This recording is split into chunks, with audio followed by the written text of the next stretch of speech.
want to reach out and embrace me with their inner thoughts while I'm performing care, retrieving vital signs, or safely transferring from a gurney, preparing the path of their journey to healing.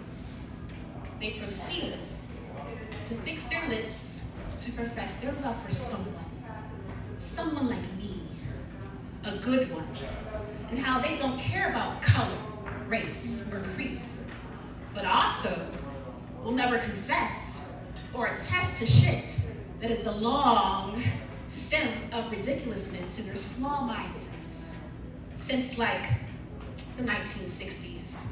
They were probably, definitely lying on top of a white sheet embedded with memories of their great-great-grandfather's treacherous mission night before Christmas, birthing a nation of hate. Who knew the KKK had the spirit of Christmas? It was indeed Christmas Eve. That motherfucker probably had the meeting in his kitchen, right after his wife did the dishes, called his buddies over, told them to listen and threatened them that they had to because he was the motherfucking lieutenant. I don't care if they found their freedom 2, 4, 6 months ago. Fuck. Ain't no nagger free in my town, especially after the sun goes down. Hold up. Hold up, homie. Home for the holidays is where they should have kept their white asses out there without a cause. But the cause of division and hindrance of the progression to the acceptance of the people who were displaced from their families, taken, raped, trying to escape a foreign land, crying in their native tongue as they saw bodies sway like strange fruit, burning, dancing to the rhythms of sorrow and blues, devil's music. Women and men nodding their head to a beat of defeat.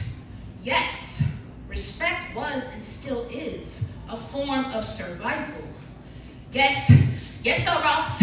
I'll have the work done before sun go down. You and the missus will have supper soon. I know Belle is doing the best she can in there. I'm really glad she could be of service to you, said with a smile on his face, but feeling ashamed, infuriated with flames that bellowed in the belly of the beast of a man turned boy. Boy, oh boy, call me crazy. I just can't seem to wrap my head around that. They love to embrace me. I'm trying to tell you hear me? They love to attack my blackness while telling a joke in an accent that was practiced.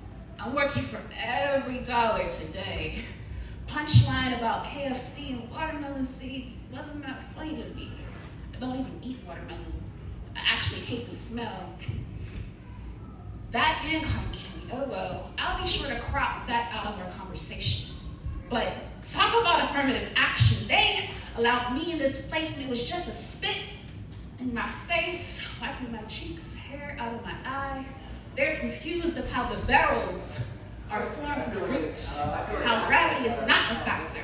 The tips of my locks coil even tighter when they spring compliment after compliment with turned up noses, extending fingertips looking like loaded guns. My body comes back into action from reaction seen as race. I digress. It is solely to protect my personal space and keep peace. Don't worry, no need for an apology. I already know the sorry excuse of a human being attempting to get off some sort of a blacklist of eternity. I am not their golden ticket to pearly white gates. They can continue to wear the letter A proudly, redneck. Oh, they own the business in the South. I bet they weren't pals to any person with my complexion and in possession of a green book. I can't imagine traveling state to state back then knowing there is real hate. Life or death situations, scratch that, yeah, I can. When remembering stories told to me. My daddy was 8 when they began to integrate where they were educated, so that would put him in about the 2nd grade. Brown versus the Board of Education was taught to me before I was that age. Or how about the year he was to graduate? He was nearly ripped to death when he and his friends decided they would go bicycling a few towns over where they reside, like a 15-minute ride. Sundown was early that night, and his ass knew he was supposed to be home before the street lights come on. I can hear him mimicking my grandfather. I don't care if you almost died. You better get to school on time. Wait, what? Here we are, 50 years later. History being the greatest teacher of all. Students never present. Blame the parents. Confirm the acts of truancy. Our forefathers are the reason why I was creatively called a colored girl. In the year 2023, ironically, I am the help, accused of being rude. How? I never stepped foot in the room. Passing in the hallway, grabbing linen to complete my task for the day. Maybe they saw me and had a delayed reaction, somehow triggering. Maybe my grandmother's essence was lodged in their memory, like I got power, joy, and pain in my DNA. I will never understand how guilt and hate translate as innocent when dealing with forgetfulness. How is that excused? Pardon me, nah, fuck that. They know exactly what they say and exactly what they do. Me being employed here is just karma. And they have the right to refuse my hands for care. Go ahead and lay in that bed you made. I don't fucking care shit, piss, this morning's grits or yesterday's supper. I'm just glad you didn't hide your pride and prejudice under those covers. Don't worry, someone will be in to assist you. Have a nice day. I was kinda made this way, groomed to suppress emotions. Ancestors signaling reminders from the bottom of the ocean to remain calm.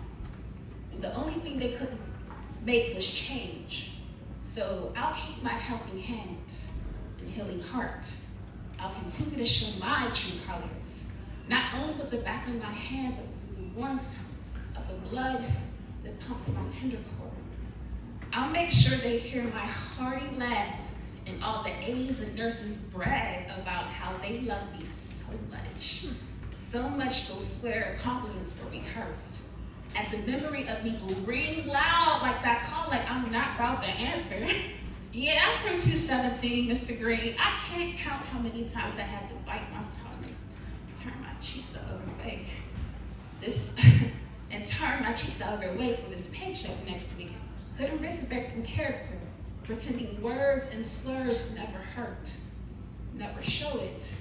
My soul too deep to allow footprints of shallow individuals spoil the soil of the richest planet in me. I will never allow anyone to dictate the way I carry myself. There are many lessons in the profession I chose. I know this. Or maybe it chose me. Helping hands see no color, never will. We see patients at their lowest, darkest moments of the physical. I believe our other job is to help them see spiritually with transparency. Because in the end, we are all carried by 6 and judged by 1. Our bones white, lying in darkness under green grass, red clay, and brown dirt, surrounded by the blackness of the box. All I ever wanted to do was help, clearly.